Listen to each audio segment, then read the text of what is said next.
The Patek Philippe Nautilus on Dominic Cross's wrist had cost him $180,000 3 years ago. Now, it was worth closer to $300,000, which said something about luxury watches and absolutely nothing about time. Time, at this particular moment, was telling him he had 14 days to close the most important deal of his career, or watch it slip to Beijing. The Marina Bay Sands Sky Suite occupied the 57th floor with the kind of view that made even jaded private equity partners stop and stare. Floor-to-ceiling windows framed Singapore's skyline in perfect geometric precision. Gardens by the bay spreading below like an architect's fever dream. The harbor beyond dotted with container ships that represented more GDP than most countries. The suite itself was all cream marble and teak, with a bathroom larger than his first apartment in Philadelphia. $8,500 per night. Titan Capital was paying for 6 of them. Dominic's team was already transforming the living room into a war room. Sarah Chen, his associate, was mounting monitors on the walls, Bloomberg terminals showing Pacific Gateway Telecom's stock price, Excel models projecting IRR scenarios, PowerPoint slides outlining their operational transformation plan. 3 junior analysts from Titan's Singapore office were setting up a conference table with documentation that would make most people's eyes glaze over. Financing commitment letters, due diligence reports, regulatory filings in 4 languages. "Coffee's ordered," Sarah said, not looking up from her laptop. "Kopi from downstairs, not the hotel stuff. You'll need the caffeine." 29 years old, Wharton MBA, frightening work ethic. Dominic had stolen her from Goldman Sachs 2 years ago by offering her early promote track and the promise that private equity was where the real game was played. She'd proven him right approximately weekly. His phone buzzed. Thomas Reeves, Titan senior partner, calling from New York where it was. Dominic did the math. 4 in the morning. "You settled in?" Thomas's voice carried the gravelly authority of a man who'd been doing leverage buyouts since the 80s. Back when hostile takeovers were actually hostile and not just aggressively friendly. "Suite's acceptable. Team's ready. First presentation to the board is tomorrow morning." "Good." CalPERS is nervous. They want this deal, but they're not loving the valuation at $8 billion. Dominic walked to the window, phone pressed to his ear. "Pacific Gateway's worth it. 11% market share across 8 Asian countries. 5G infrastructure investments coming online next quarter. Management team that actually knows what they're doing. We buy this. We own the gateway to Southeast Asian telecommunications." "I know the thesis, Dom. I wrote half of it. Just make sure you close it. Abu Dhabi's watching this one too." Abu Dhabi Investment Authority had committed $2 billion to Titan's latest fund. When sovereign, wealth funds watched, you delivered. Sarah appeared at his elbow with an iPad. Blackthorne just checked into Suite 5718. Dominic felt something cold settle in his stomach. "They're here? Landed an hour ago. European consortium. Same target, same timeline. Probably very similar operational plan because they poached your strategy director last year. That's not funny. Wasn't meant to be." Sarah pulled up the Bloomberg terminal. "They're reporting to Norwegian Sovereign Wealth, APG from the Netherlands, and at least 3 Swiss family offices. Strong LP base. Good reputation. Led by Victoria Ashford," Dominic said. Sarah looked at him. "You know her? We've competed before." He kept his voice neutral, professional, giving away nothing.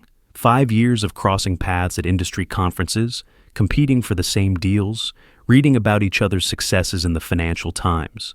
3 years since Tel Aviv, when Blackthorne had outbid Titan for an Israeli cybersecurity firm by offering a better operational integration plan, a plan that Dominic's team had spent 6 months developing, and that somehow Victoria's team had anticipated perfectly. Suite 5718, right next door, of course. The universe had a sense of humor. An hour later, Dominic stood at the Marina Bay Sands Infinity Pool Bar, watching the sun set over Singapore in shades of orange and purple that would have made a romantic out of anyone who wasn't calculating leveraged buyout structures in their head. The pool itself seemed to drop off into the sky, an optical illusion created by genius engineering and unlimited construction budgets. He'd ordered a Negroni, $42, which seemed reasonable until you remembered you could get the same drink in Manhattan for 18 lire. "They gave you the suite next to mine. How unfortunate," the voice came from his left. British accent, precise diction, the kind of cultivated tone that came from Oxford and expensive boarding schools, and knowing exactly who you were from birth. Victoria Ashford sat 3 stools down, Aperol spritz in hand, Financial Times open on an iPad propped against the bar. She wore a cream silk blouse and tailored navy trousers that probably cost more than most people's monthly rent, and her dark hair was pulled back in a way that suggested she'd come straight from 18 hours of travel and still looked better than anyone else at the bar. Dominic turned to face her fully. "I requested it. Know your enemy." She looked up, and her eyes were exactly as he remembered, gray-green, intelligent, missing nothing. "How very Sun Tzu of you. I didn't realize we were at war. We're bidding against each other for an $8 billion asset. What would you call it? Competition." She smiled. "Though I suppose to Americans, everything's a war." He moved to the stool beside her, bringing his Negroni. If she wanted to play verbal chess, he could play. "How was your flight?" "Long. British Airways business class is perfectly adequate, but 13 hours is 13 hours. She closed her iPad. "I'm assuming you didn't fly commercial. Gulfstream, 7 hours from New York with 1 fuel stop in Alaska. Of course. The G650 or the newer ER? ER, longer range?" She nodded as if confirming something she'd already known. "So, Titan's doing well. Last I heard, you'd closed Fund 7 at $43 billion. 47. We had late additions." He sipped his Negroni. "Blackthorn closed at £38 billion if the FT got it right." They did, though we're calling it Fund 6, not 7. Different counting methodology. They were circling each other, establishing dominance through casual displays of knowledge. He knew her fundraising numbers. She knew his aircraft specifications. This was how their world worked. Information as currency. Intelligence as weapon. "Your operational plan for Pacific Gateway," Dominic said. "I'm curious how you're approaching the 5G infrastructure investment. They've committed $2 billion over 3 years, but the technology roadmap is aggressive." Victoria's smile didn't quite reach her eyes. "Are you asking me to share my investment thesis? I'm making conversation. You're fishing for information." She finished her Aperol spritz. "But since we're being friendly, our plan focuses on regulatory partnerships. Pacific Gateway operates in 8 countries with 8 different regulatory regimes. Streamlining that creates more value than any technology investment." It was a good answer, vague enough to give nothing away, specific enough to sound credible. He'd have said something similar. "And your LP consortium," Victoria continued. "CalPERS, Ontario Teachers Abu Dhabi Investment Authority. Impressive, though I heard CalPERS is nervous about valuation." Dominic kept his expression neutral. "Where did you hear that?" "I read minds." She stood, gathering her iPad and empty glass. "Actually, your analyst was on the phone in the lobby. Lovely girl, but she projects." Sarah. He'd talked to her about operational security. Victoria extended her hand. "May the best firm win." He shook it. Her grip was firm, professional, exactly as long as it needed to be. "It will. That's what concerns you." She laughed, genuine amusement, not forced. "I've missed this. Competition makes everything more interesting." Then she was gone, walking toward the elevators in her perfectly tailored trousers and $800 Manolo Blahnik heels, leaving him at the bar with his Negroni and the distinct impression that he'd just lost the first round.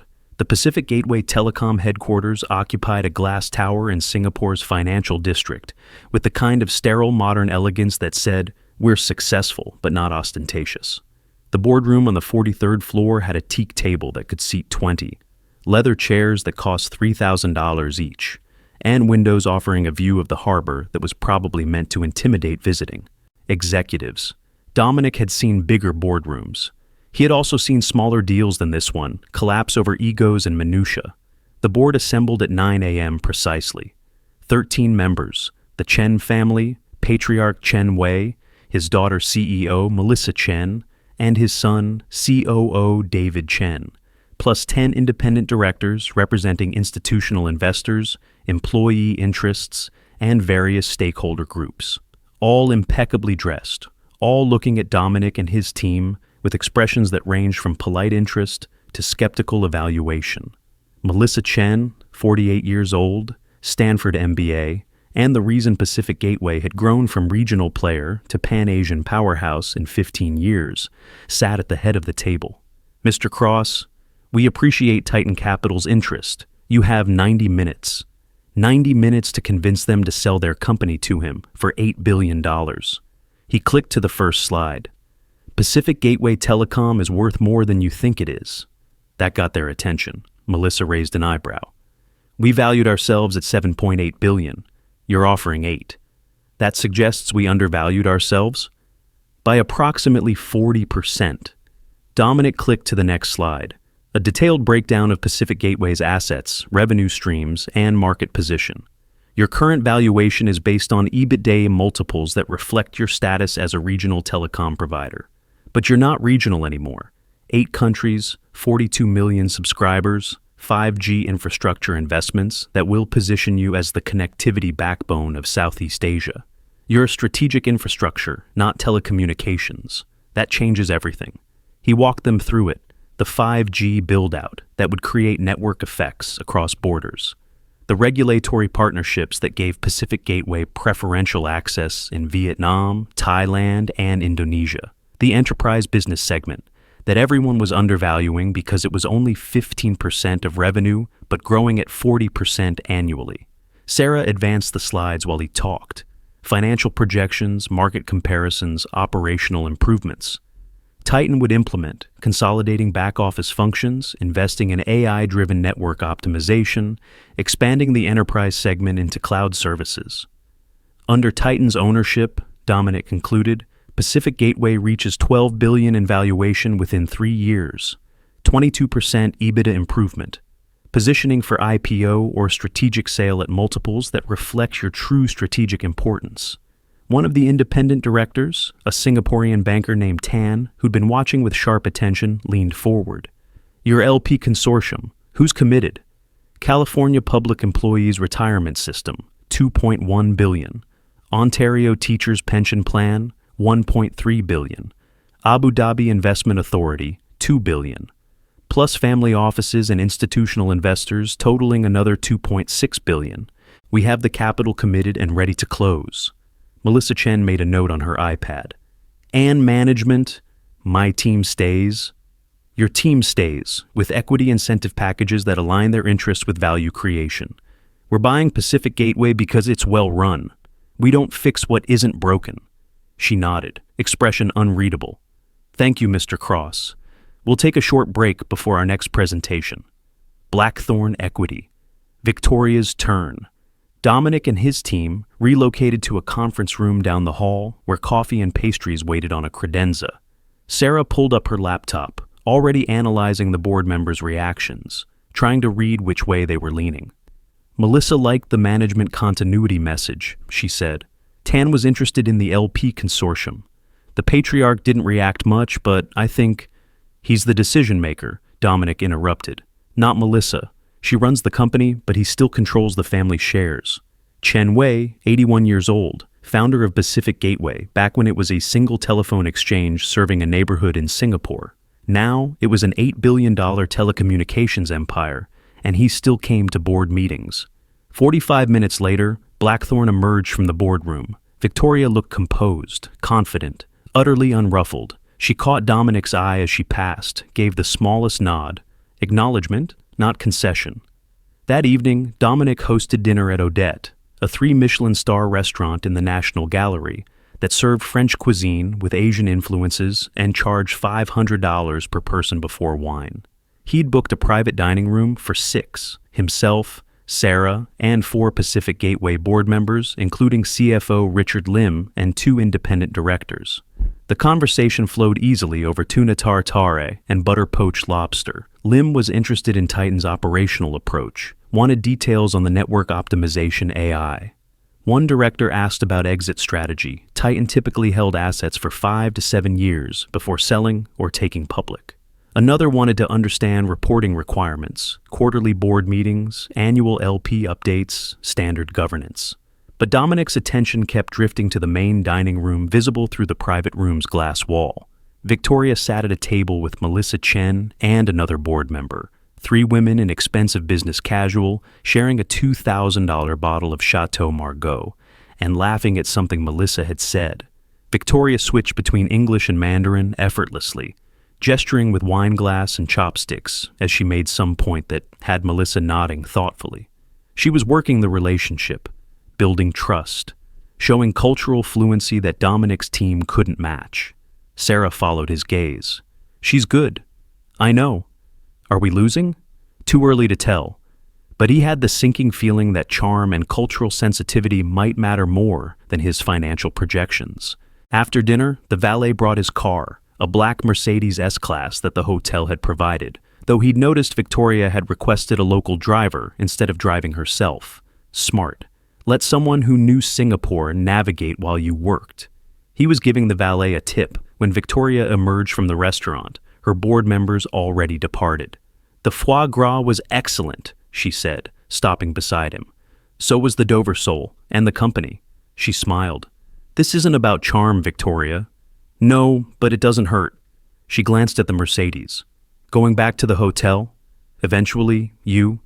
Walk first. I think better when I'm moving." It was a dismissal, polite but firm. He watched her set off down the waterfront, heels clicking on pavement, and wondered if she was thinking better or just giving him the impression that she was perfectly relaxed while he was scrambling. Back at Marina Bay Sands, Dominic found his team still working in the suite. Sarah had spreadsheets covering every surface, analyzing board member responses, projecting probabilities, gaming out scenarios. "Melissa liked our presentation," she reported, "but she liked Blackthorn's too. The cultural sensitivity angle is playing well. They positioned themselves as more attuned to Asian business practices. And we positioned ourselves as more operationally sophisticated." "Right, so it's a toss-up." Dominic poured himself a whiskey from the minibar. Macallan 18, $75 for a miniature bottle that held maybe 2 ounces. Highway robbery, but he needed it. "Get me everything on Blackthorn's LP base," he said.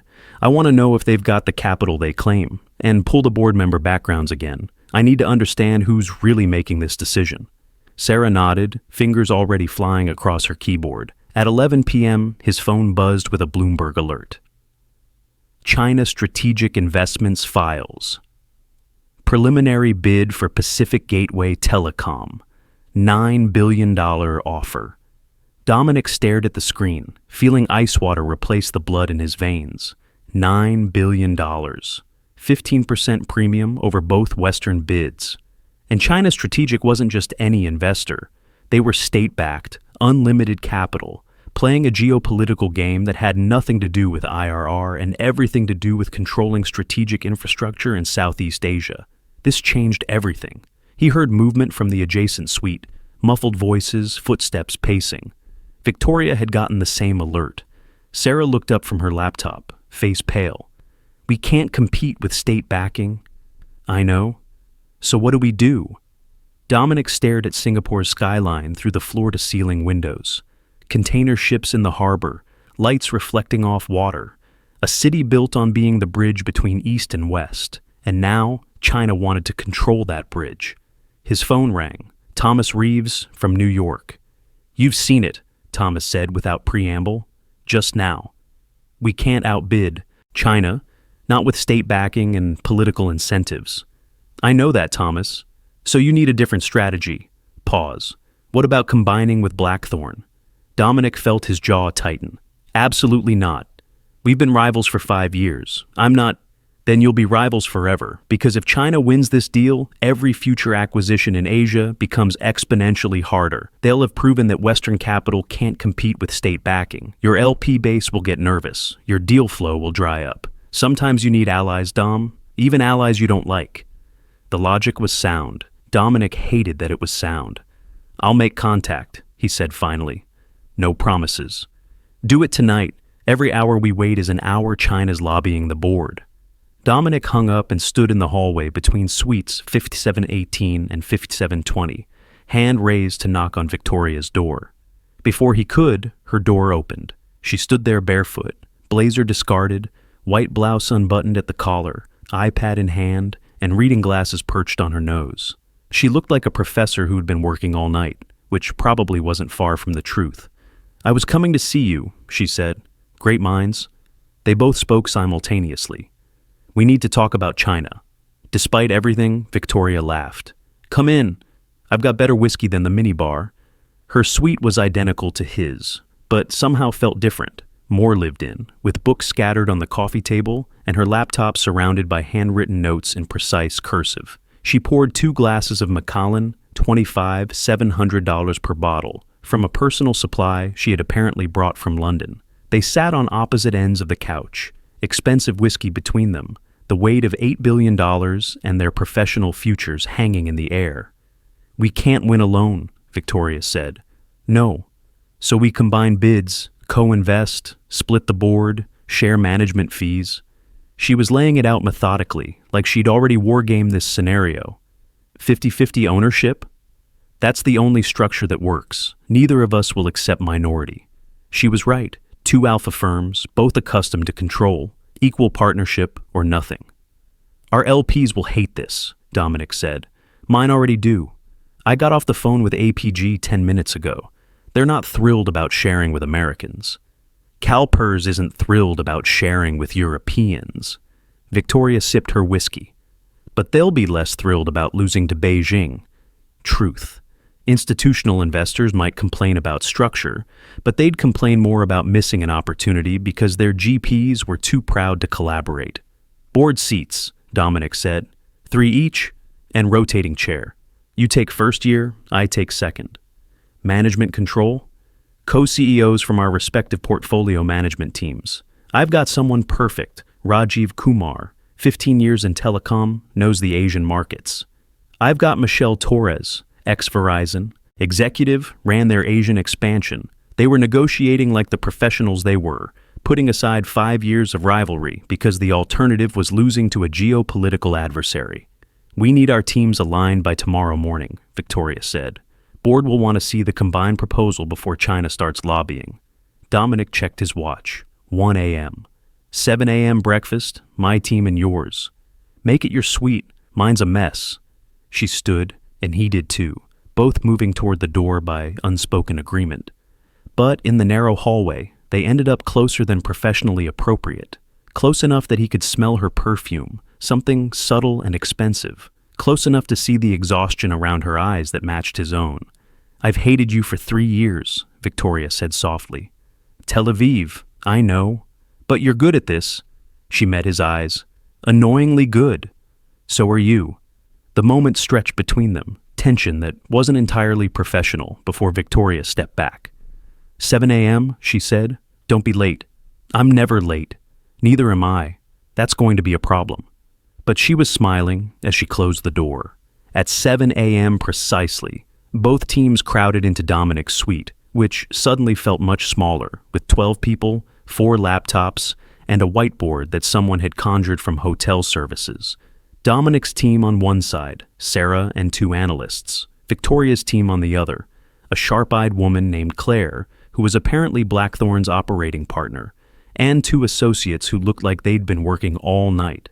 Breakfast arrived via room service. Eggs Benedict, congee, fresh fruit, enough coffee to fuel a small army. Ground rules, Victoria said, taking charge with the ease of someone used to running meetings. We're not Titan and Blackthorn anymore. We're one consortium. That means one unified bid, one presentation, one strategy. We fight later. Right now, we fight China. Everyone nodded. Sarah pulled up the combined LP list on a monitor. Total committed capital, $8.4 billion. We're structured as a special purpose vehicle, 50-50 ownership between Titan and Blackthorn. Board seats split evenly. Management fees split evenly. What about operational control? One of Victoria's associates asked. Co-CEOs, Dominic answered. Michelle Torres from Titan's portfolio management team, Rajiv Kumar from Blackthorn's. They report to a 6-person board, 3 from each firm. Claire, Blackthorn's operating partner, looked skeptical. Co-CEOs rarely work. Neither does losing to Beijing, Victoria said flatly. We make it work. They spent the next 3 hours hammering out details. Debt structure, both firms preferred different leverage ratios, so they compromised at a level that neither loved, but both could accept. Exit strategy. 5 to 7 years, with options for IPO or strategic sale depending on market conditions. LP communication, joint calls, unified message, emphasis on strategic importance of keeping Western capital competitive in Asia. By 10 a.m., they had a presentation. By 11, they had a unified talking track. By noon, they had something that looked like a real partnership, at least on PowerPoint. Dominic and Victoria stood at the whiteboard, markers in hand, having argued for 20 minutes about whether to emphasize operational improvements or regulatory partnerships in their pitch. His team thought operations, her team thought relationships, and they'd finally agreed to emphasize both. "Your debt structure is too aggressive," Victoria said, arms crossed. "Your operational timeline is too conservative," Dominic countered. Sarah looked at Claire. "Are they always like this? I've only known her for 3 years, but yes, same with him." But slowly, grudgingly, they found common ground. Victoria's regulatory expertise complemented Dominic's operational focus. His LP relationships in the U.S. balanced her European capital base. They were both strategic thinkers who saw 3 moves ahead, both professionals who understood that pride was expensive and winning was everything. By late afternoon, working in close proximity, shoulders touching over spreadsheets, hands brushing as they passed documents, late-day coffee consumed standing at the window while they stared at financial models, something shifted.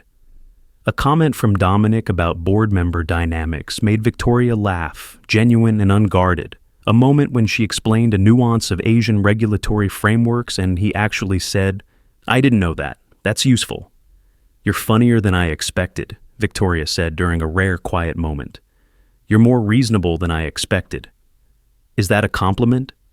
"From me? Absolutely." The smile she gave him had layers he didn't want to examine too closely. On day 3, they attended China Strategic's presentation to the Pacific Gateway Board as observers. Melissa Chen had allowed it, probably wanting to see how the Western firms reacted. Wei Zhang represented China Strategic, early 50s, impeccably tailored in a suit that screamed Savile Row by way of Shanghai, speaking flawless English with a British accent that suggested Oxford or Cambridge.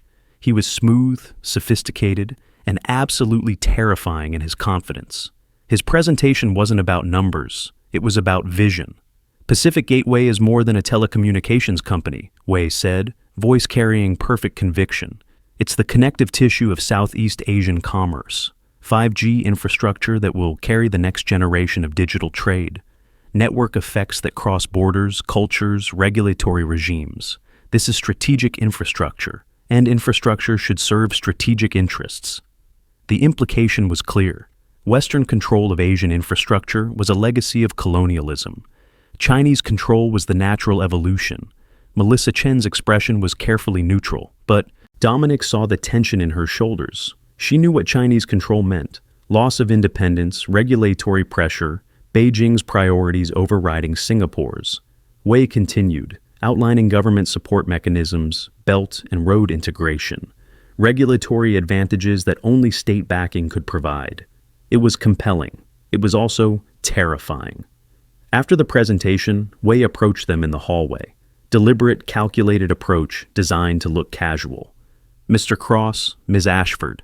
He smiled, showing perfect teeth. "I respect your firms immensely. Titan's operational expertise is legendary. Blackthorn's European relationships are impressive. But this is bigger than private equity." "Is it?" Victoria's voice was cool. "We can offer things you cannot. Beijing wants this asset, and when Beijing wants something..." He let the sentence hang, the threat underneath his diplomatic language perfectly clear. Dominic met his eyes.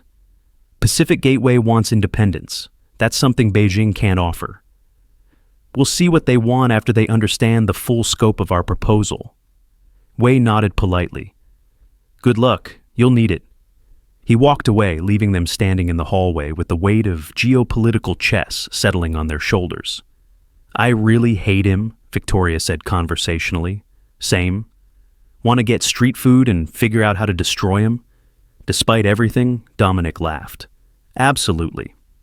That evening, Victoria led him to Lao Pa Sat, a hawker center that was somehow both tourist attraction and authentic local institution. She ordered in Mandarin, chicken rice, chili crab, tiger beer served in frosted mugs, and they found a table in a section that was marginally quieter than the rest. $8 meals after days of $500 dinners felt almost transgressive. "This is your strategy," Dominic said, picking at his chicken rice. "Show me you understand Singapore culture. This is me being hungry and tired of French cuisine." But she smiled. "Though, if it impresses you, I'll take it." They ate and talked strategy. China's offer was built on price and government support. Western firms couldn't match either, but they could offer something different. "We sell freedom," Dominic said. "Independence. The ability to make decisions without Beijing's approval. Can we make that work with the Chen family?" Melissa studied at Stanford, spent 10 years in Silicon Valley before coming back to run Pacific Gateway. She values independence. Victoria nodded thoughtfully.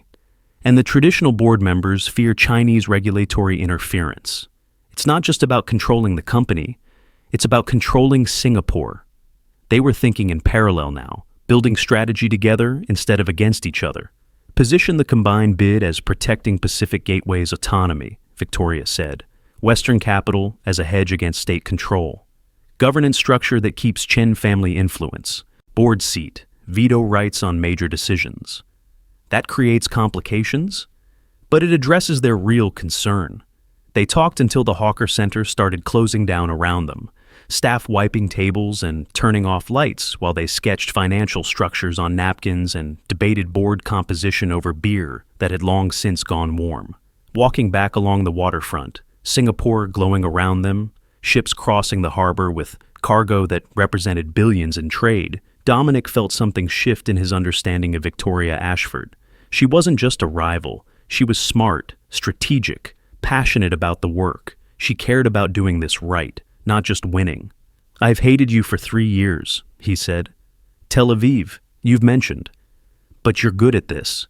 She looked at him, something unreadable in her expression.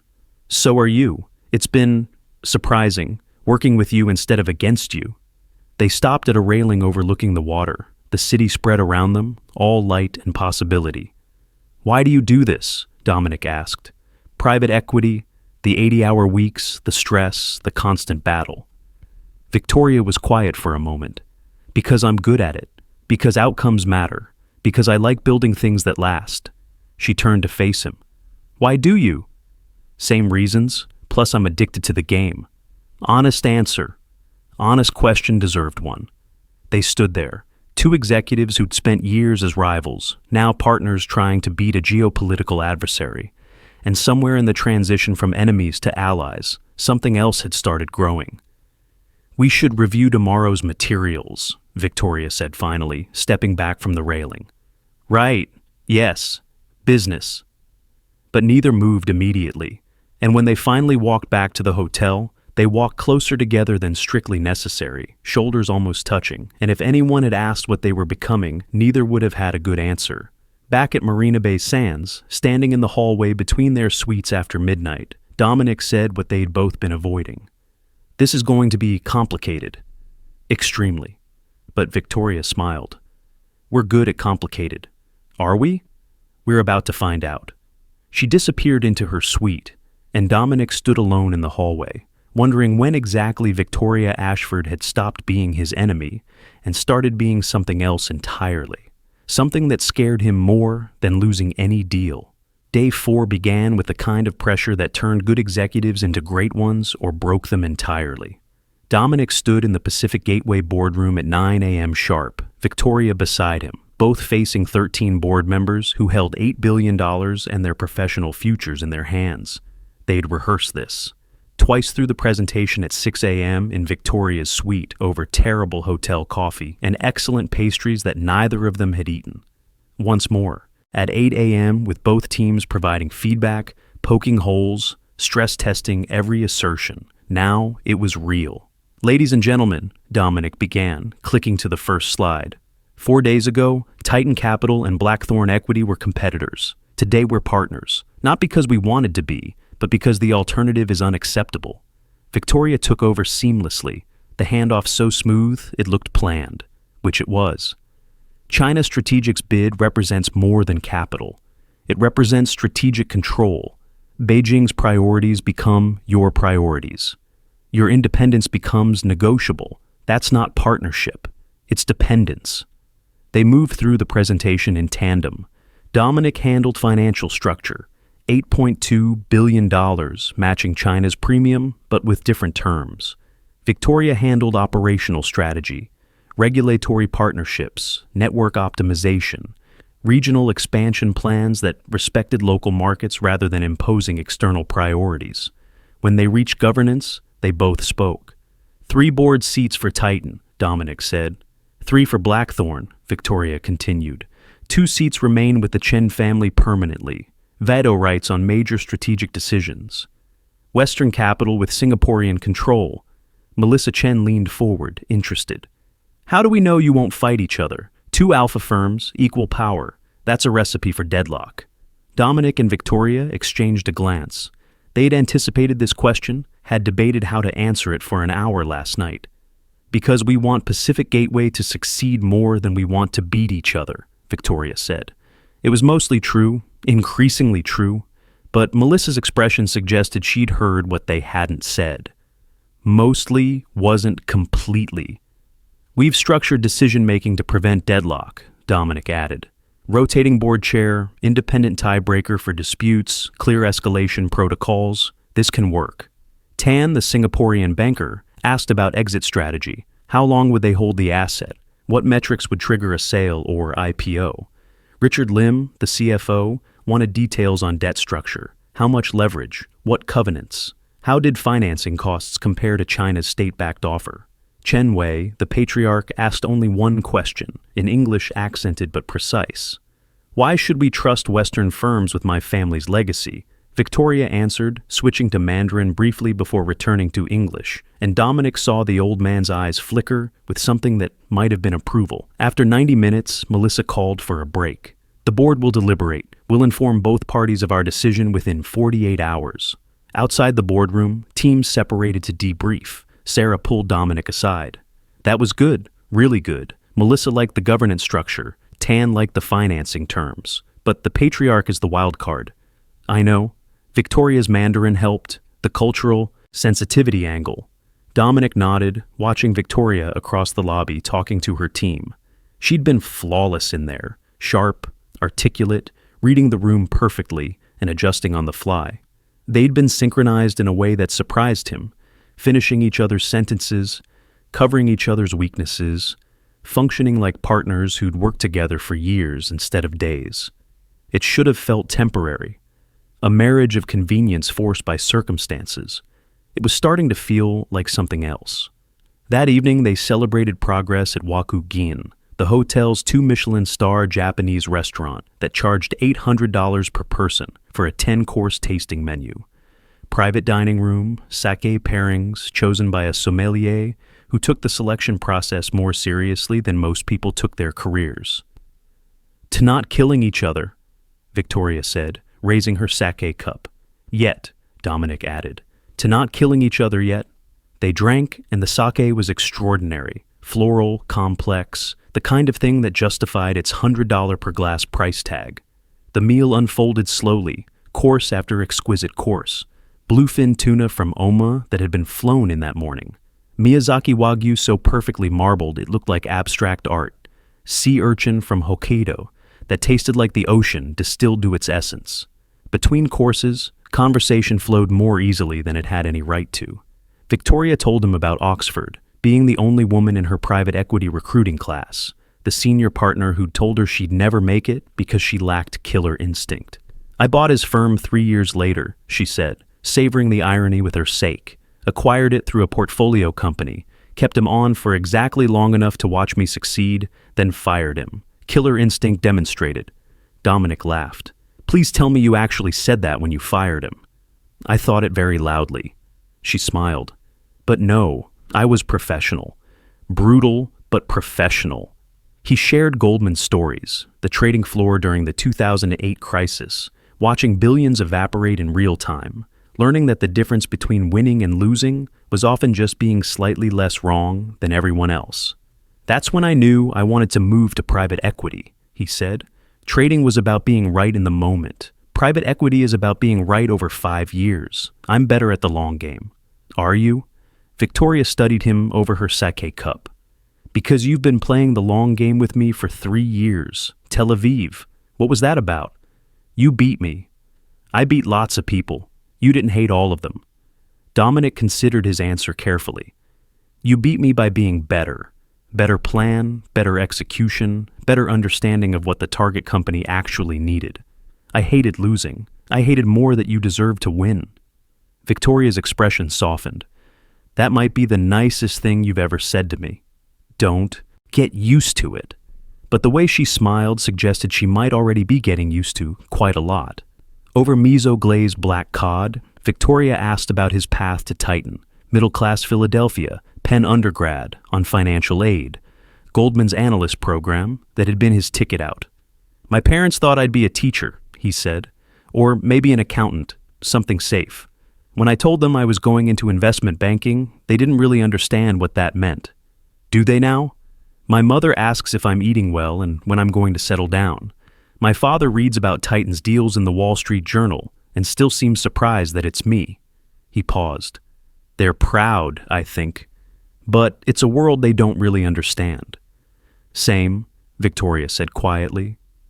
My father taught secondary school, English literature. My mother was an NHS nurse. Oxford was a scholarship.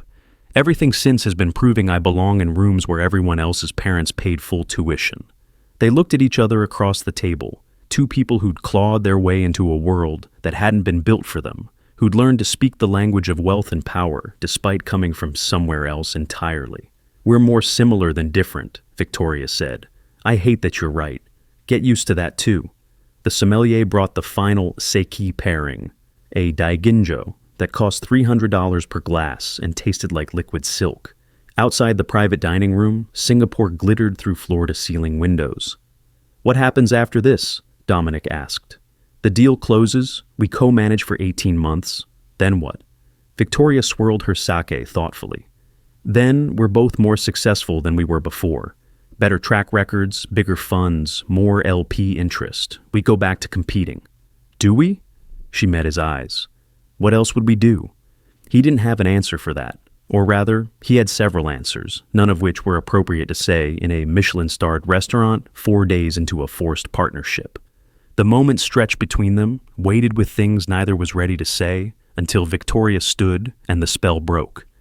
We should prepare for tomorrow, she said. LP calls. Both our investors need reassurance. Professional, safe, exactly what they should be doing. But walking back through the hotel, waiting for separate elevators, Dominic caught himself wishing he'd said something different, something true. Day 5 brought the kind of crisis that reminded him why private equity was equal parts strategy and firefighting. At 6 a.m., his phone rang. CalPERS, California Public Employees Retirement System, $2.1 billion committed to Titan's fund, and currently very concerned about their investment. Dominic, it's Robert Crenshaw, CalPERS' chief investment officer, a man who managed $300 billion in pension assets and didn't appreciate surprises. Why am I reading in Bloomberg that Titan is partnering with a European firm on Pacific Gateway? Because Bloomberg had excellent sources and mediocre timing, apparently. Dominic put the call on speaker so Sarah could hear. Robert, the partnership with Blackthorn was strategic. China Strategic entered the bidding with state backing. We couldn't compete alone. So you gave up control. We maintained equal control while doubling our chances of winning. Our LPs don't like complexity. We committed to a Titan-led deal, not a joint venture with Blackthorn. For the next 40 minutes, Dominic walked Crenshaw through the structure, the governance, the strategic rationale. It was a careful dance, acknowledging concerns without conceding the decision had been wrong, projecting confidence while staying humble enough to listen. By the end, Crenshaw was mollified, but not happy. We're watching this closely. If the partnership becomes problematic, we expect you to address it. Understood. He hung up and found Victoria knocking on his door, iPad in hand and tension in her shoulders. Let me guess, he said. Norwegian Sovereign Wealth. APG, Netherlands Pension Fund, very concerned about partnering with Americans. She came in without invitation, poured herself coffee from his room service. They want assurances that Titan won't dominate decision-making. CalPERS wants assurances that Blackthorn won't. They looked at each other and started laughing. Exhausted, slightly hysterical laughter that came from too little sleep and too much pressure. "We're managing both sides," Victoria said. "It's like herding cats. Rich, extremely demanding cats. Who can fire us?" "Right, that part." They spent the morning coordinating LP communications. Joint call at 2 p.m. Singapore time, which meant 1 a.m. London and 10 a.m. New York, the only window when all three time zones could participate. Both teams on video, presenting unified front, emphasizing strategic rationale and downplaying complexity. The call went better than expected. Victoria handled European investors with sophisticated arguments about diversification and complementary expertise. Dominic handled American investors with appeals to competitiveness and beating China. Together, they made it work. After the call, they collapsed in Victoria's suite, which had become unofficial headquarters because it had better natural light and a couch that could fit both teams. "That was exhausting," Sarah said, closing her laptop. Claire, Blackthorn's operating partner, nodded agreement. "But effective. LPs are satisfied, for now." "Until the next crisis," Victoria added. Dominic checked his watch. 5 p.m. "We should eat something that isn't hotel food." "Agreed," Victoria said. "I know a place."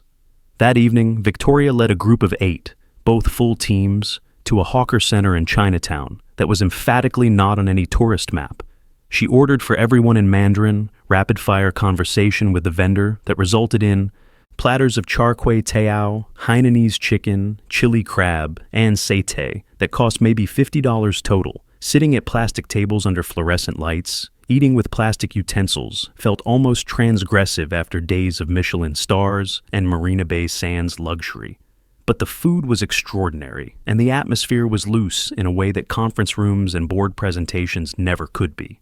Sarah and one of Victoria's associates were debating LBO structures. Claire was explaining Blackthorn's operational philosophy to one of Dominic's analysts. Everyone was tired, everyone was stressed, but for the first time they felt like one team instead of two rival firms forced together. Victoria sat across from Dominic, picking at her chicken rice, looking more relaxed than he'd seen her all week. "This was a good idea," he said. "I have them occasionally. Don't let it go to your head." She threw a napkin at him, and the casualness of it, the easy playfulness, felt like something he wanted more of. After dinner, walking back through Chinatown's narrow streets, Victoria fell into step beside him while their teams walked ahead, absorbed in their own conversations. "Thank you," she said quietly, "for today. The LP calls. You made Blackthorn look good. You made Titan look good. Equal partnership. Is it?" She looked at him. "Sometimes I wonder if we're pretending or if we're actually building something that works. Can it be both?" "I suppose it can." She was quiet for a moment. "My senior partner called this morning, before the LP crisis. He wanted to know if I was getting too close to you." Dominic felt something cold settle in his stomach. "What did you tell him?" "That I'm a professional, that the partnership is strategic." She paused. "He didn't believe me." "Was he right not to?" Victoria stopped walking. They were in a small square, red lanterns overhead, the sound of the city muted by old buildings pressing close. "I don't know," she said finally. 4 days ago, you were my rival. Now you're—" She trailed off, searching for words. "Now I'm what? Someone I trust, someone I like working with, someone who's making this very complicated." He stepped closer, drawn by something he shouldn't be feeling this strongly, this quickly. "Complicated how?" "You know how." They stood there, inches apart, tension crackling between them, both aware that crossing this line would make everything messier. The deal was complex enough without adding personal feelings to the equation. But God, he wanted to kiss her. Victoria seemed to be having the same internal debate, her eyes flickering to his mouth before she took a deliberate step back. "After the deal," she said firmly. "We don't complicate the deal." "Right, professional." Extremely professional. But neither moved to rejoin their teams. And when they finally did walk back to the hotel, they walked close enough that their shoulders touched with every other step. Day 6 brought news that made the LP crisis look like a minor inconvenience.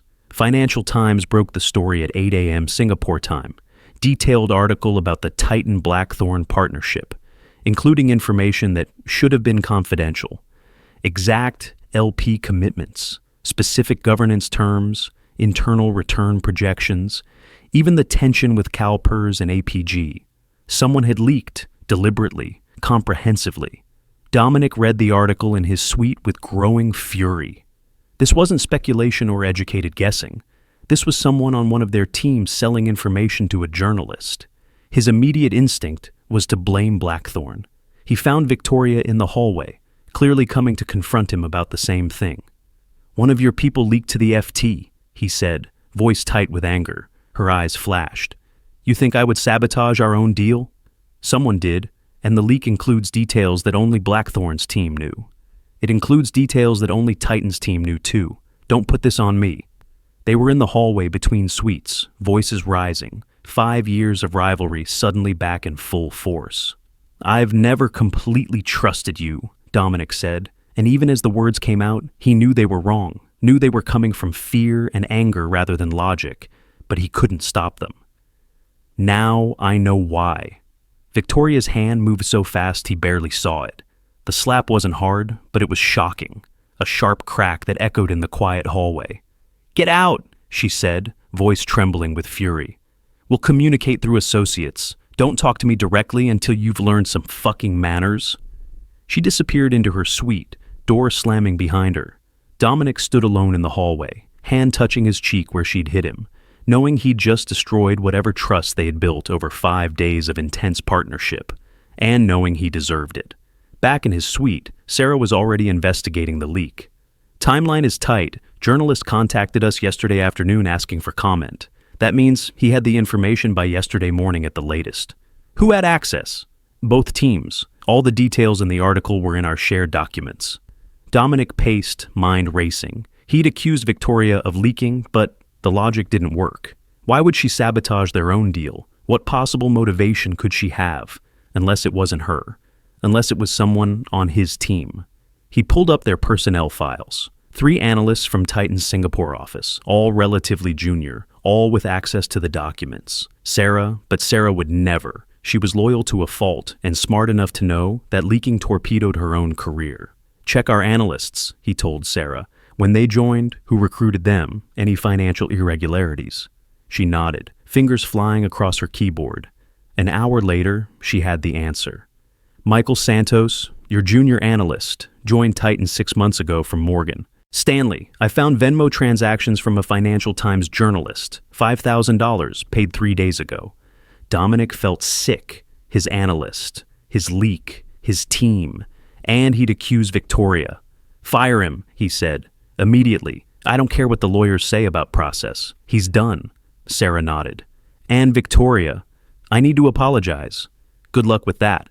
He tried calling. She didn't answer, tried texting, no response, knocked on her door. Nothing. Finally, Sarah tracked down Victoria's assistant, Claire. She went to the botanical gardens. She walks there when she needs to think. The Singapore Botanical Gardens sprawled across 74 hectares of manicured nature in the heart of the city. Dominic found Victoria sitting by the Swan Lake, staring at the water, looking defeated in a way he'd never seen her. He sat beside her, not speaking immediately. She didn't acknowledge his presence. "It was my analyst," he finally said.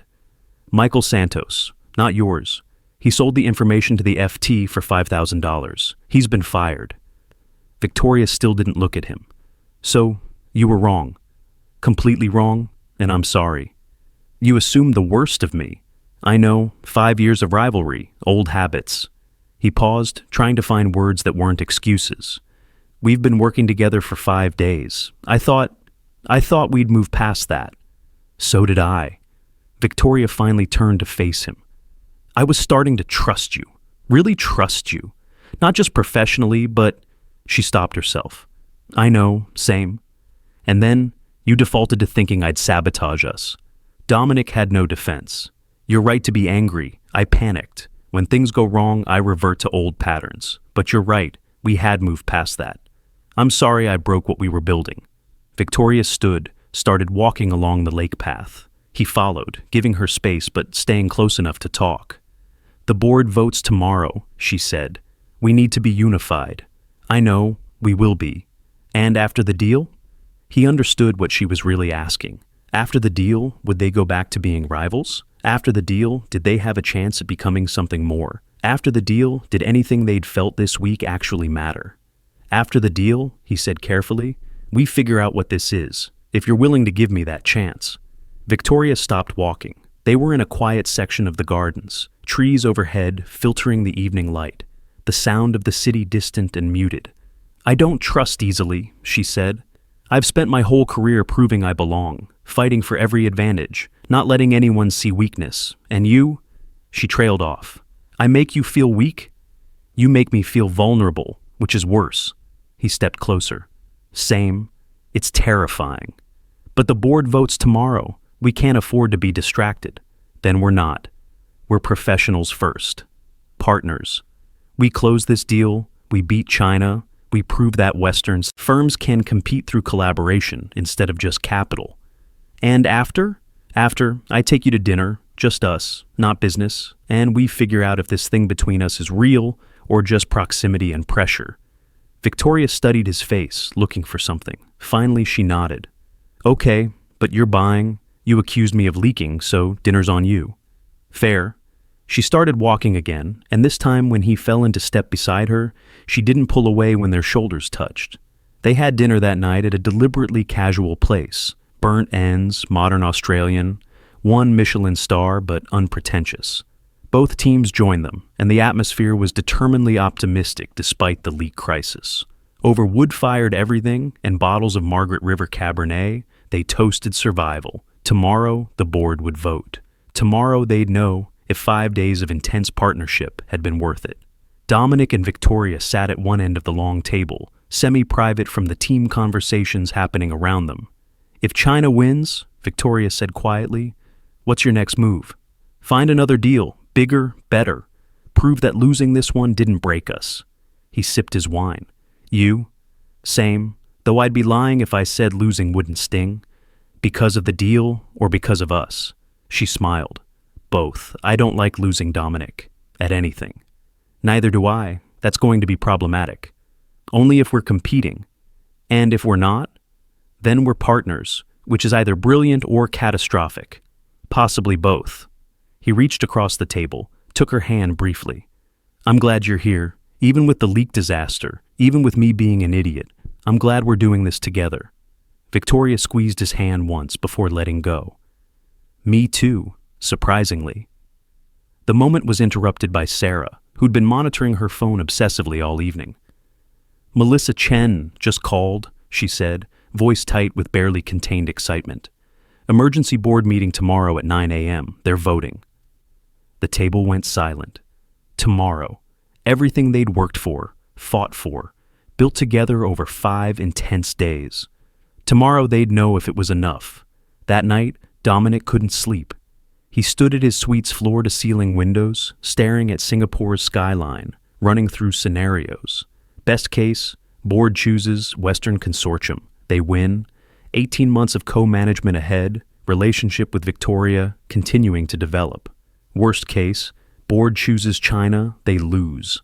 Back to being rivals. Whatever had started growing between them, withering under professional failure. He didn't know which scared him more. At 2 a.m., there was a knock on his door. Victoria, in hotel robe and slippers, bottle of whiskey in hand. Can't sleep either? He asked. Not even close. She came in, poured them both generous measures of Macallan. I keep running the presentation in my head, wondering what we could have done differently. We did everything right. Did we? They sat on the couch, drinking whiskey in comfortable silence that had become easy over the past week. Dominic, Victoria said finally, if we lose tomorrow, we won't. But if we do, I want you to know something. She turned to face him. This week has been the most stressful and most exciting of my career, and it's not because of the deal. He set down his whiskey, understanding what she wasn't quite saying. Same. I came here expecting to hate you, to compete and win and go back to London satisfied that I'd beaten you again. How's that working out? Terribly. But she smiled. You're nothing like I thought you were. You're funnier, smarter, more genuine, and He kissed her, not gently, not tentatively. 5 days of tension, of working in close proximity, of shared challenges and growing respect and attraction that had been building since that first meeting at the Infinity Pool Bar. It all crystallized in that moment, professional boundaries dissolving under the weight of something real. Victoria kissed him back with equal intensity, her hands in his hair, body pressed against his, both of them falling into something that had been inevitable since they'd stopped being enemies and started being partners. When they finally broke apart, both breathing hard, Dominic said, "That was unprofessional." "Extremely," Victoria agreed. "We should stop." "Probably." Neither moved. "After the deal," Victoria said. "We said after the deal." "To hell with that." He pulled her closer. "I've waited 3 years to stop hating you. I'm not waiting another day to start something else." She laughed against his mouth. "That's the worst romantic declaration I've ever heard." "Want me to try again?" "No, I want you to kiss me again." He did. The board meeting was scheduled for 9 a.m. At 8:45, Dominic and Victoria stood outside the Pacific Gateway headquarters, both in their best armor, his Tom Ford suit, her Loro Piana separates, projecting confidence they didn't entirely feel. Last night had changed things, made them vulnerable to each other in ways that couldn't be undone. If they lost this deal now, it would hurt more than any professional setback should. "Ready?" Victoria asked. "No, you?" "Not even slightly?" They walked in together, united front, partners in business, and now in something more complicated that they'd figure out later. The boardroom felt different today, more formal, more final. 13 members assembled, Melissa Chen at the head of the table, her father, Chen Wei, beside her in rare public participation. "Mr. Cross, Ms. Ashford," Melissa began, "thank you for your patience. The board has completed its deliberations." Dominic's heart hammered. Victoria's hand found his under the table, hidden from view. Squeeze that said, "We're in this together." "The vote was close," Melissa continued. 6 members supported China Strategic's offer. 5 supported yours, 2 abstentions. Not enough. They needed 8 for majority approval. "However," Melissa said, and Dominic caught the shift in her tone, "my father holds tiebreaker authority. He has made his decision." Chen Wei stood, moving slowly but with dignity, earned over 8 decades. He looked at both of them, expression unreadable. Then he spoke in accented but precise English. "Chen family and Pacific Gateway Telecom accept the combined proposal from Titan Capital and Blackthorn Equity." The words took a moment to process. Accept. They'd won. The room erupted in controlled celebration. Handshakes, congratulations, board members coming forward to formalize the agreement. Terms flashed on screens. $8.2 billion, closing in 90 days. Governance structure as proposed. Chen family permanent board seat, with veto rights on major decisions. They'd actually done it. Beat China, proved Western capital could compete through collaboration, won the deal that everyone said was impossible. Melissa pulled them aside as the board began dispersing. "You convinced him. The personal approach, the respect for family, the commitment to independence. That mattered more than Beijing's premium." "Thank you for trusting us," Victoria said. "Don't make me regret it." But Melissa smiled. "Also, I saw you two at C'est La Vie last week, after our first joint presentation." Both of them froze. "Don't worry," Melissa continued. "It's good. Partnership means partnership. In business and in life." She left them standing there, slightly mortified, definitely exposed. "So much for subtle," Dominic said. "We were never subtle." Wei Jiang from China Strategic passed them in the hallway, gracious in defeat, in a way that suggested he'd be a problem in future deals. "Well played. We will compete another time." "We look forward to it," Victoria replied. After all the formalities, all the handshakes and photos and preliminary documentation, Dominic and Victoria found themselves alone on Pacific Gateway's rooftop. Company tradition, apparently, for major announcements. Singapore spread below them, evening falling, the harbor glowing with container ships, the city lighting up like a constellation of possibility. "We did it," Victoria said. "We actually did it." He pulled her close, kissing her where anyone could see, no longer caring who knew. 5 days ago, she'd been his enemy. Now she was his partner, his equal. something that was starting to feel like much more than either. 18 months in Singapore, she said when they finally broke apart, co-managing Pacific Gateway, living in the same city, working together every day. Is that a problem? It's terrifying and exciting, and I have no idea how we make it work. We're smart, strategic. We'll figure it out. We're also stubborn, competitive, and terrible at compromise. Then it should be interesting. She laughed, and he thought this, Victoria laughing in his. Arms, Singapore glowing below them. The deal of their careers just closed. This was worth every risk, every complication, every moment of the past 5 days. Dominic Cross, Victoria said, serious now. I came here to destroy you professionally. I know, same. Instead, I'm pretty sure I'm falling for you. Is that a problem? Yes, absolutely. Worst possible timing. She kissed him again. But I don't care. Good, because same. They stood on the rooftop as Singapore transformed into night. Two rivals who'd become partners, who'd become something neither had a name for yet, but both wanted to explore. The deal was done. The real work of managing Pacific Gateway, of building something that lasted, of figuring out how enemies became lovers and what they'd become next. That work was just beginning. But standing there with Victoria in his arms, the city they'd conquered spread below them, Dominic thought maybe the hardest part was over. Maybe the complicated part was going to be the best part. Maybe competition had finally found its perfect resolution in partnership. Maybe he'd been fighting the wrong battle for 3 years when the right one had been standing across the boardroom all along.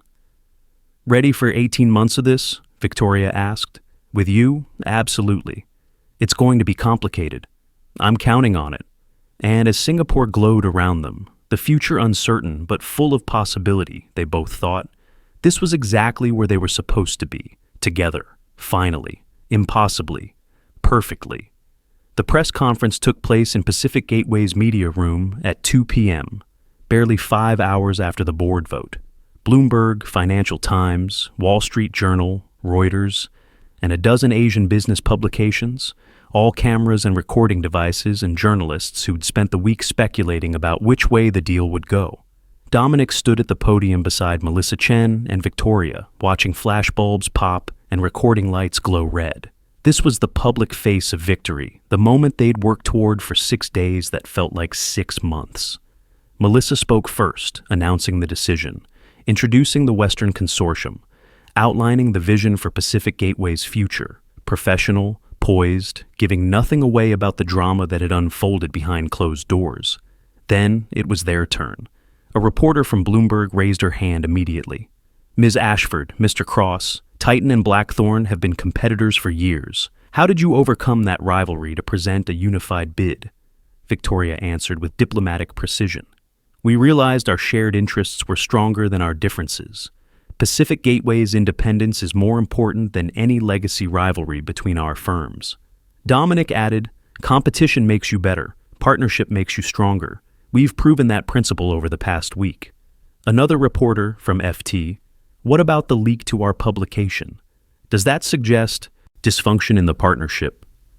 The leak came from a terminated employee, Dominic said flatly. It's been addressed. What matters is that both firms remained committed to the partnership despite that challenge.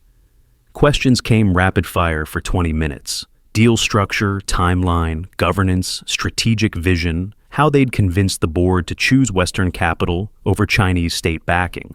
Dominic and Victoria answered in tandem, seamlessly switching off, presenting the unified front that had won them the deal. Photos followed, handshakes for cameras, Melissa between them, the three of them holding signed term sheets and smiling for posterity.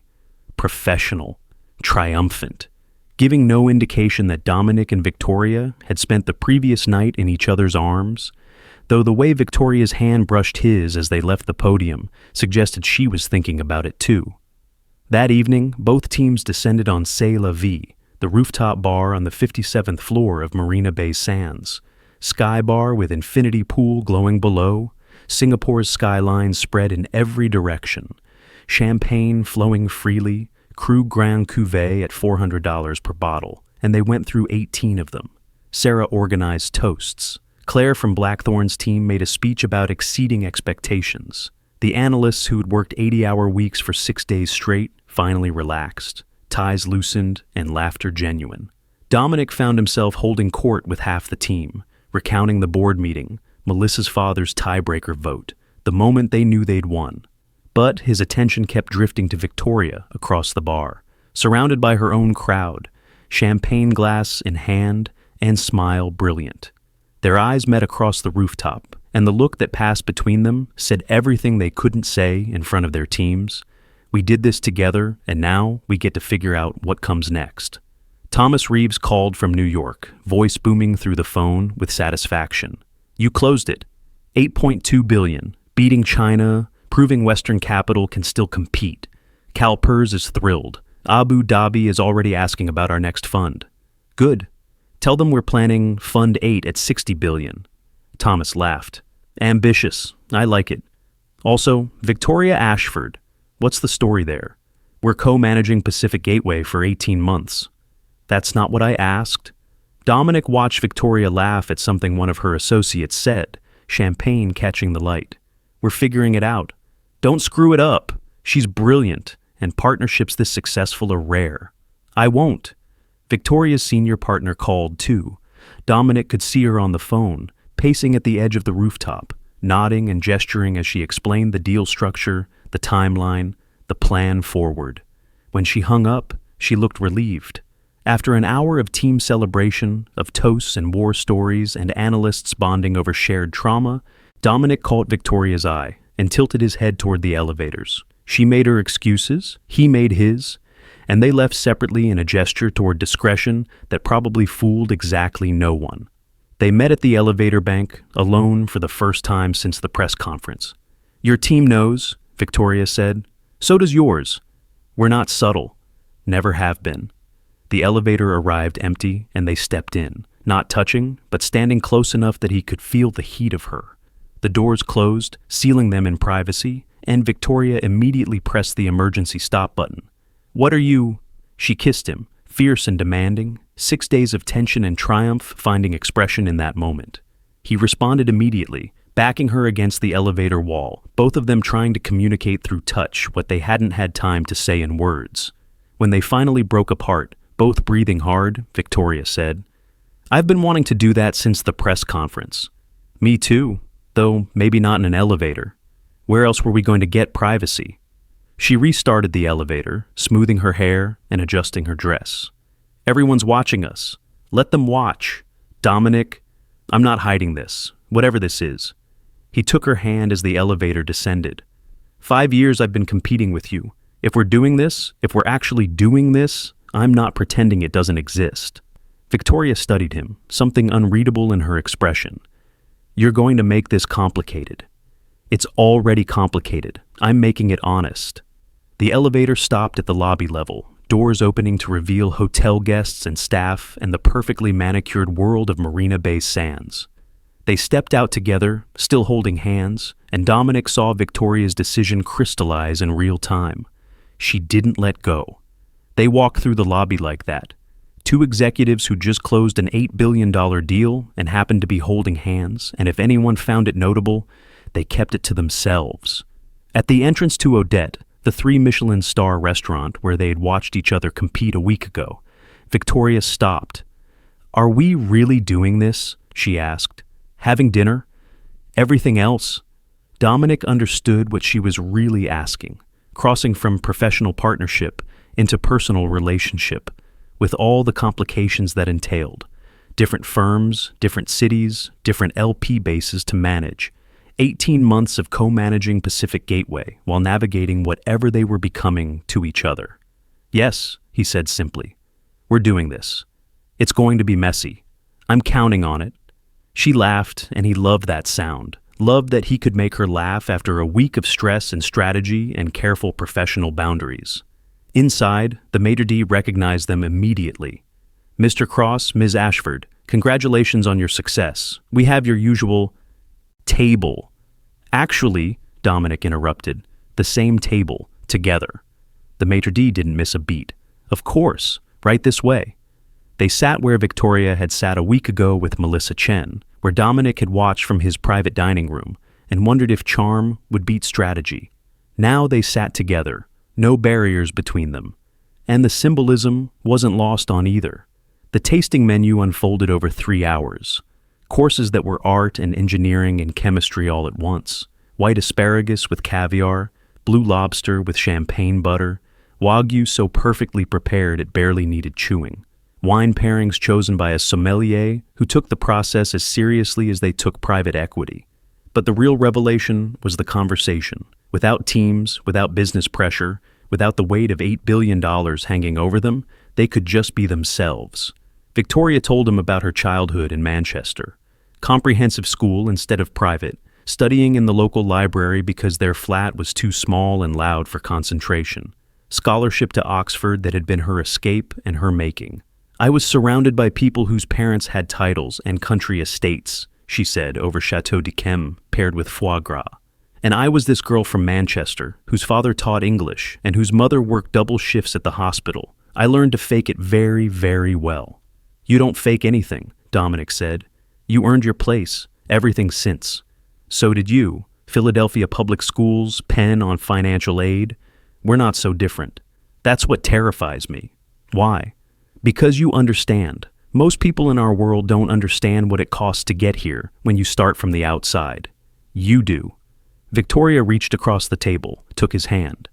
We're not outsiders anymore.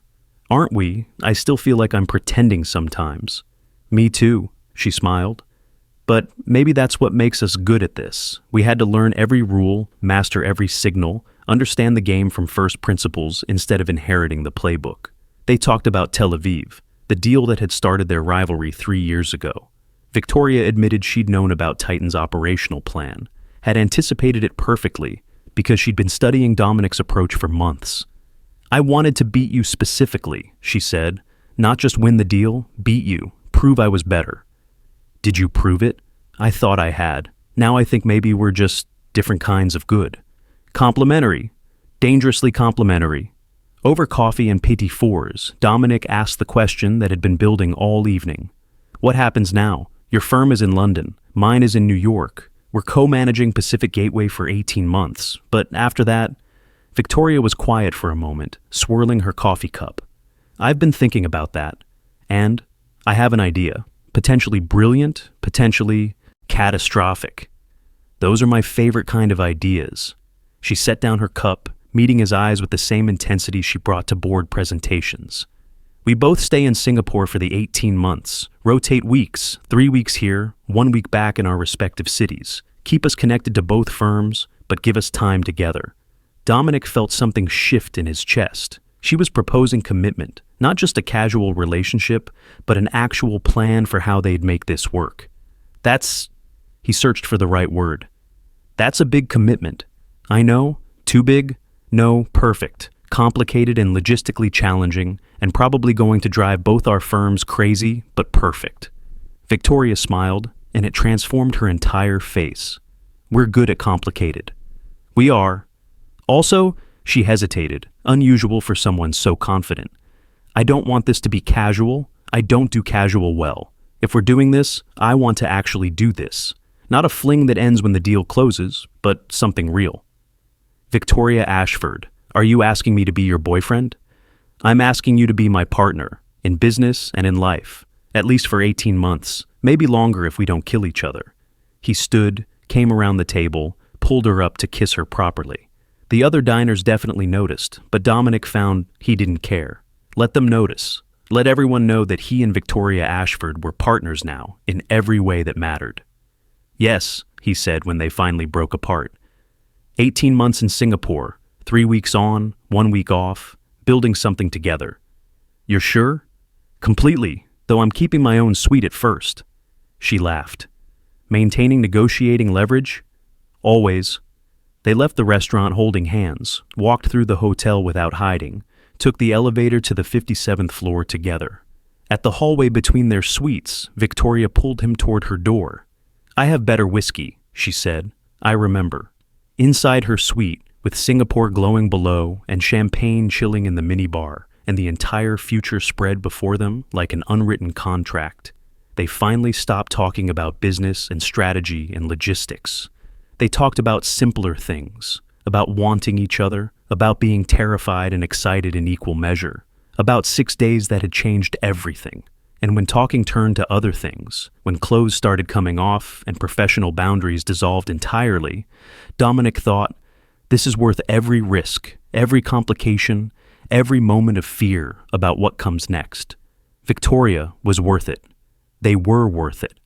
Whatever they were building together was worth the leap. Morning came with brutal Singapore sunlight through floor-to-ceiling windows. Dominic woke tangled in Victoria's sheets, her body warm against his, the Patek Philippe on his wrist showing 6:47 a.m. He should probably go back to his suite. Maintain some professional discretion. Except Victoria's hand was trailing along his arm, and she was awake too, and discretion seemed vastly overrated. "Morning," she said, voice rough with sleep. "Morning. Any regrets?" "Not even one. You?" "Only that we wasted 5 years being rivals instead of this." He kissed her, slow and thorough, morning breath and tangled hair and absolutely perfect. They eventually made coffee from the Nespresso machine that probably cost more than most people's cars, sat on the balcony in hotel robes, watching Singapore wake up 57 floors below. "We have LP calls today," Victoria said, checking her phone. "Confirmation calls, making sure everyone's aligned on the closing timeline. I know, extremely professional calls, during which we definitely won't be thinking about last night. Definitely not." They smiled at each other, and Dominic thought, I could get used to this. Morning coffee on a balcony in Singapore with Victoria Ashford, talking about LP calls and thinking about what comes after. Building something that was business and personal and completely unprecedented.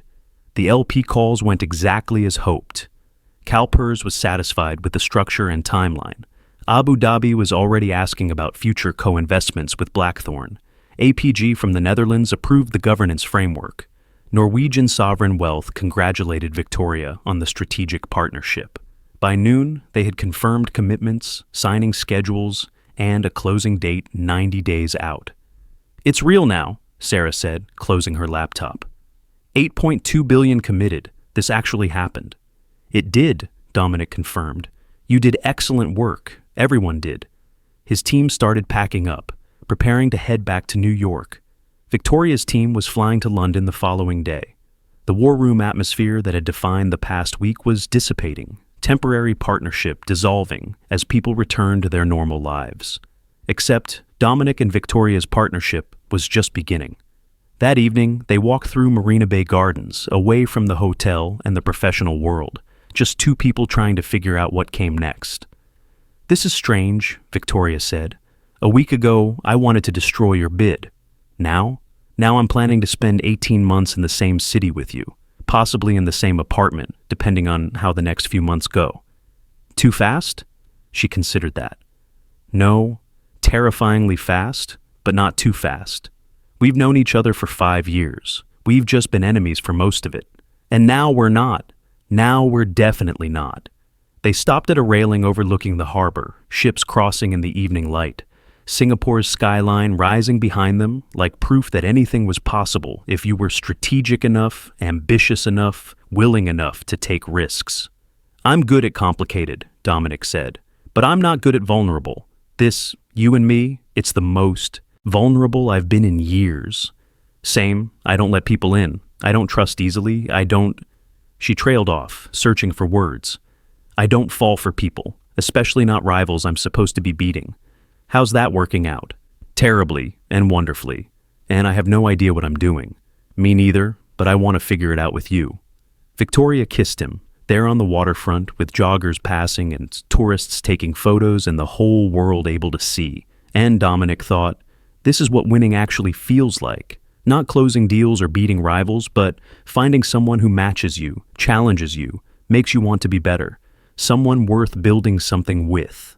3 days later, they stood in Changi Airport's private aviation terminal, about to board separate planes. His Gulfstream to New York, her Bombardier to London.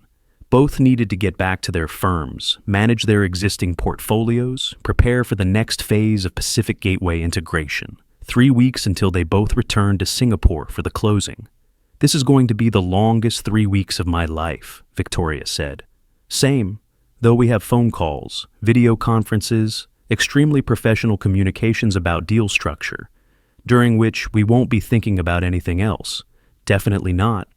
He pulled her close, not caring that their teams were watching, that the pilots were waiting, that this goodbye was happening in full view of everyone. 3 weeks, he said. Then 18 months in Singapore. Then we figure out what comes after that. Deal? They kissed goodbye, and it was harder than it should have been after only 6 days together. But those 6 days had contained more intensity, more connection, more transformation than most relationships managed in months. On the Gulf Stream heading east to New York, Dominic reviewed deal documents and thought about Victoria, the way she'd looked at the board presentation, her laugh over street food, the fierce intelligence she brought to every negotiation, the vulnerability she'd shown last night when she'd admitted she was falling for him. Thomas Reeves video called from Titan's office, grinning. You closed it. Board is ecstatic. LPs are calling it a landmark deal. And the partnership with Blackthorn, it's being held up as a model for how Western firms can compete with state-backed capital. Good. That was the goal. Also, Victoria Ashford. You two are together now? Dominic didn't see the point in lying. We are. Good. She's brilliant. Don't screw it up. You've said that 3 times now. Because it's important. Partnerships this successful are rare, in business and in life. After the call, Dominic stared out the window at the Pacific Ocean, 37,000 feet below, thinking about partnerships and what made them work. Complementary skills, mutual respect, trust built through shared challenges, the willingness to be vulnerable. He and Victoria had all of that, plus chemistry that made 6 days feel like the start of something much bigger. His phone buzzed with a text from Victoria. Miss you already. He smiled, typing back, Same. This is ridiculous. We're private equity partners. We don't do feelings. Apparently we do now. On her bombardier heading west to London, Victoria stared at their text exchange, feeling something unfamiliar and terrifying and wonderful all at once. She'd built her career on being logical, strategic, never letting emotions cloud judgment. And here she was, texting Dominic Cross like a teenager, missing someone she'd known romantically for less than a week. Her assistant Claire, sitting across the cabin, raised an eyebrow. You've got it bad. I know. Good. He's brilliant. You're brilliant. Should be interesting. That's what I'm counting on. 21 days felt like 21 months. Video calls about deal structure that turned into personal conversations. Emails about operational planning that ended with messages that had nothing to do with business. Text exchanges at all hours as they navigated 12 time zones and tried to remember what it felt like to be in the same room. Dominic managed Titan's existing portfolio, took meetings with prospective LPs for Fund 8, reviewed financials for companies they already owned. But his mind kept drifting to Singapore, to Victoria, to the 18 months they'd committed to building something together. Victoria did the same in London, portfolio reviews, LP meetings, operational planning for Blackthorn's European investments. But every decision, every strategy session, every late night at the office felt incomplete without Dominic's perspective, his challenge, his presence. They were becoming partners in ways that transcended geography. On day 22, they both landed in Singapore within hours of each other. Dominic got to Marina Bay Sands first, checked into the Sky Suite, same room, 57th floor, view he'd memorized over 6 intense days 3 weeks ago. But this time, he'd also booked Suite 5719, the one between their original suites, neutral territory, shared space. Victoria arrived an hour later, found him on the balcony with coffee and a smile that suggested he'd been waiting. You booked the middle suite, she said. Seemed practical, for co-managing and other things. Other things? He pulled her close, kissed her the way he'd been wanting to for 3 weeks. Definitely other things. They spent that evening unpacking, both literally and figuratively, moving clothes into the shared suite, setting up the office space they'd need for 18 months of co-management, figuring out how 2 executives with demanding careers and strong opinions about everything were going to share space. It was messy and complicated and absolutely perfect. I can't believe we're doing this, Victoria said, hanging her Loro Piana blazers next to his Tom Ford suits in a Closet that was becoming theirs instead of mine or yours. Having second thoughts? Not even close. But this is insane. We've known each other for 5 years and been together for 3 weeks. Been enemies for 5 years, Dominic corrected. Been together for 3 weeks. That's different. Is it? Yes, because we already knew each other. The rivalry was just foreplay. She threw a shirt at him, laughing. That's the worst romantic theory I've ever heard. Want me to prove it? Yes, he did. The closing took place on day 35 in Pacific Gateway's headquarters, with lawyers and bankers and board members assembled to formalize what had been decided weeks ago. Documents passed around massive conference tables, signatures collected on page after page of legal agreements. $8.2 billion officially changing hands. Dominic signed for Titan Capital. Victoria signed for Blackthorn Equity. Melissa Chen signed for Pacific Gateway. Chen Wei observed with satisfaction, the patriarch who'd built this company now entrusting it to Western partners who'd promised to respect his legacy. Press photos followed, handshakes. Champagne, though it was barely noon, some occasions demanded it. Formal announcements to media about closing timeline, integration plans, the 18-month co-management structure that both firms were calling innovative and their competitors were calling risky. After the formalities, after all the lawyers and bankers had dispersed, after the board members had congratulated them one final time, Melissa pulled Dominic and Victoria aside. "Welcome to Pacific Gateway," she said. "You're partners now, co-managers. The next 18 months will determine whether this was brilliant strategy or beautiful disaster. We'll make it brilliant," Victoria said. "I believe you will. Also," Melissa smiled, "I've arranged for you both to visit the rooftop, company tradition for major announcements. You might appreciate the view." They took the elevator to Pacific Gateway's rooftop, stepping out into Singapore evening. The sun was setting over the harbor, painting the sky in shades of orange and purple, the city beginning its transformation into its nighttime self. "This is where it started," Dominic said. 6 weeks ago, 2 rival firms bidding against each other. Now we're partners managing $8.2 billion in assets together. And other things. Victoria smiled. Other things. They stood at the railing, looking out at the city they'd conquered together, the company they'd won against impossible odds, the future they were building one complicated decision at a time. "Dominic Cross," Victoria said, turning to face him. 6 weeks ago, I came here to destroy you professionally. I know, I felt the same. Instead, I'm pretty sure I'm in love with you." The words hung in the air between them, weighted with everything they meant: commitment, vulnerability, the acknowledgement that whatever they had started was real and terrifying and worth fighting for.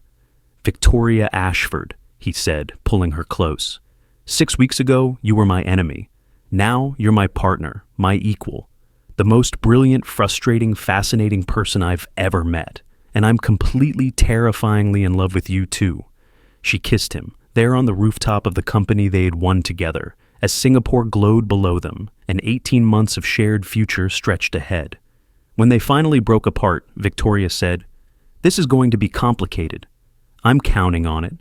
18 months of co-managing, living together, working together, being together constantly. Sounds perfect. We're going to fight. Definitely. About deal structure and operational decisions and who left dishes in the sink. Looking forward to it." She laughed against his chest. "You're impossible. So are you. That's why this works." They stood there as evening became night, as the city lights came on one by one, as Singapore transformed into the version of itself that had witnessed their transformation from rivals to partners, to something neither had planned but both wanted desperately. "Ready for this?" Victoria asked. 18 months in Singapore with you? Absolutely. It's going to change everything. It already has. And as they looked out at the city spread below them, at the harbor that connected east and west, at the skyline that represented ambition made concrete, at the future that was uncertain but full of possibility, they both thought, this is exactly where they were supposed to be, together, finally, impossibly, perfectly. 2 rivals who'd become partners, who'd become something more than either could have imagined 6 weeks ago when they'd arrived in Singapore, determined to destroy each other. Now they were building something together instead, something complicated and challenging and real. Pacific Gateway Telecom. 18 months of co-management. A relationship that shouldn't work on paper, but somehow worked perfectly in practice. Competition had found its perfect resolution in partnership. Rivalry had transformed into something else entirely. And two people who'd spent 5 years as enemies had finally figured out what they should have known all along. They were better together. The deal was closed. The real work was beginning. And standing on that rooftop with Victoria in his arms and Singapore glowing around them, Dominic Cross thought he'd never won anything so worth fighting for. Not the $8.2 billion deal, but the brilliant, impossible woman beside him. His rival. His partner. His future.